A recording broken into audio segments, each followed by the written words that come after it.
the Vikings did pull off the overtime win, blowing an 11-point lead late. I'm so pissed at that. 11 points scored in Bears 22 as a best seconds. Bet out of spite. I didn't pick it out of spite. I said if the Vikings win, they're not going to win by more than 3. Bullcrap cover. It's not a bullcrap cover. I can't even believe it. That was a strategic. The Vikings are only going to win this game by a field goal if they win it all, so I took the 3.5. That was strategic as strategic. That half point. Okay, that half point. Here. Hey, that's your buddy. I know. Don't make fun.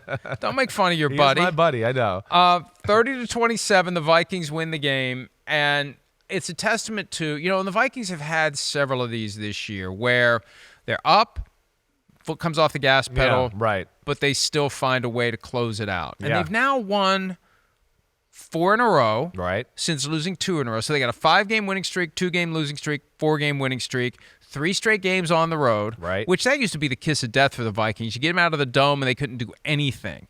3 wins in a row, not against great teams, but and that's why I was kind of giving them crap lately. Like Jaguars, 12-7. Right, I know. Titans, they kind of screwed around with the Titans and didn't deliver easy. the knockout. Smooth. I hear you. And I thought the Bears, because the Bears 4-2 to 4-6. Yeah. Offense is fixed apparently under Thomas Brown. I thought the Vikings were walking into a hornet's nest yesterday. So kudos to them for finding a way to do it. And what they did.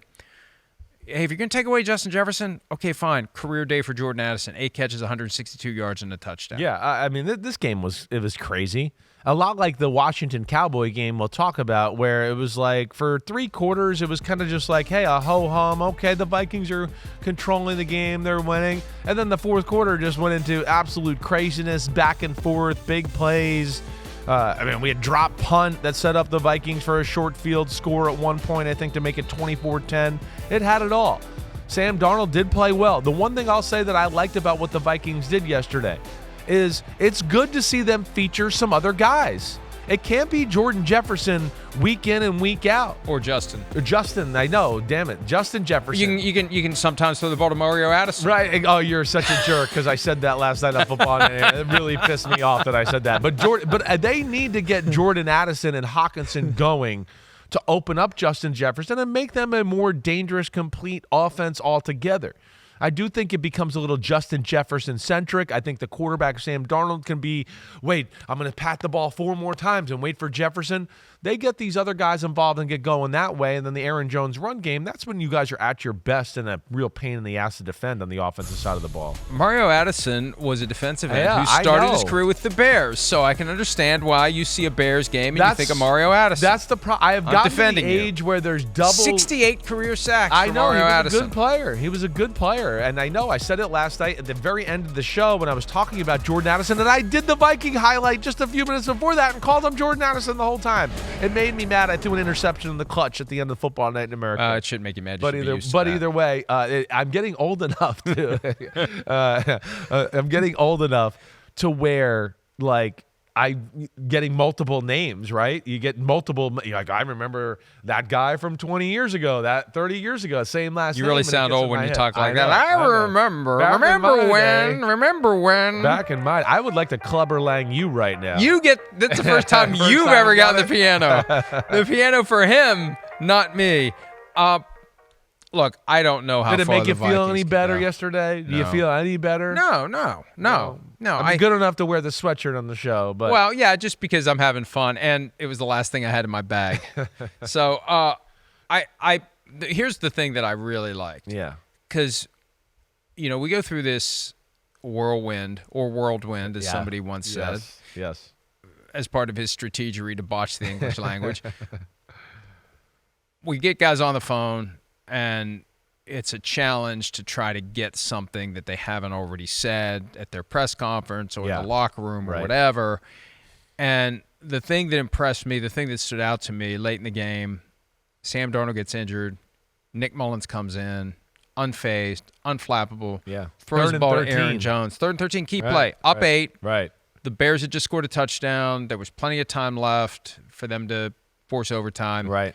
And they did anyway, but in that moment, Mullins comes in and throws this pass, and Aaron Jones gets the first down. And I asked about that play. He said, I just drew that play up this week. It's like, or we just put that in this week. I said, we just put that in this week. It's like, so it's been in the playbook and you just decided to put it in the game plan? No. It didn't exist before this week. Right. Kevin O'Connell drew it up and said, if we're backed up, we're going to use this. Right. And they had never used it in a game. They hadn't practiced it before this week. They practiced it this week, but they never used it in a game. Right.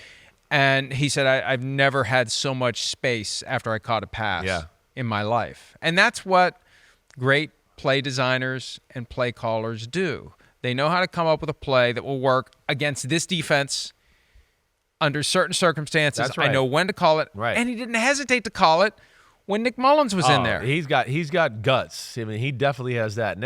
Cold. Nick Mullins goes in cold. O'Connell he's fearless, and that's part of why he's a great offensive play caller, because it's always attack. It's attack. It's put the defense under stress, and he didn't care. Yeah, Nick Mullins, all right, you could throw the 4-yard shallow crosser because we get it all blocked up to hopefully he'll be able to make something happen after that. You guys are good. Your defense is good. I don't see them winning at Philly or at Detroit. I hear you there.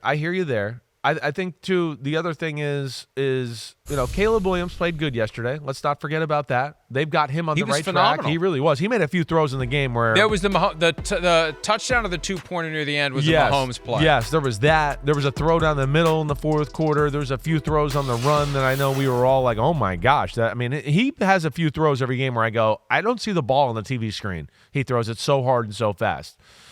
But I do, to your point, in Minnesota, if they want to capitalize on who they are, maximize, you guys are another team. You explained it, seem to always kind of mess up to let a team hang around. And that happened even yesterday.